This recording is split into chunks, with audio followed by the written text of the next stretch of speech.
नमस्कार शेतकरी मित्रांनो, मी ओंकार दत्तात्रय वारे कृषी महाविद्यालय दोंडाईचाचा विद्यार्थी। आज या ठिकाणी नैसर्गिक खतांचा वापर करून उत्तम पीक कसे घेता येईल ह्या संदर्भात माहिती सांगणार आहे। नैसर्गिक शेती हा आपल्या जीवनाचा आधार आहे, पण या आधुनिक शेतीमध्ये रासायनिक खतांचा वापर वाढल्यामुळे जमीन व वातावरणात होणारा परिणाम हे बघता आपण नैसर्गिक खतांचा वापर केला पाहिजे। नैसर्गिक खत म्हणजे काय? नैसर्गिक खत म्हणजे गोष्ट शेणखत, वर्मी कंपोस्ट व इतर पालापाचोळा। तर या नैसर्गिक खतामुळे जमिनीची सुपीकता वाढते व नैसर्गिकरित्या वाढ होते।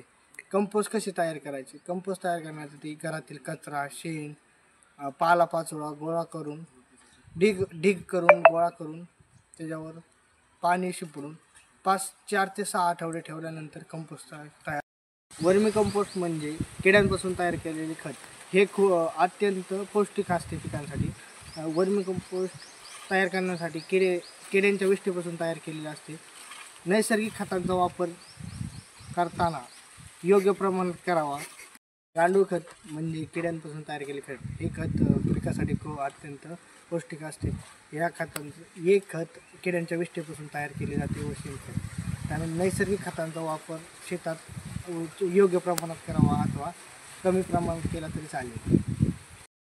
नैसर्गिक खतांचा वापर केल्यामुळे जमीन सुपीक राहते, तसेच पिकांची वाढ चांगली होते, पर्यावरण संतुलन बिघडत नाही। त्यामुळे मी जास्तीत जास्त शेतकऱ्यांना सांगू इच्छितो की नैसर्गिक खतांचा वापर करून आपली जमिनीची सुपीकता कायम राखावी। आणि शेवटचं एवढंच सांगेन की नैसर्गिक शेती ही आरोग्यदायी जीवनाची गुरुकिल्ली आहे।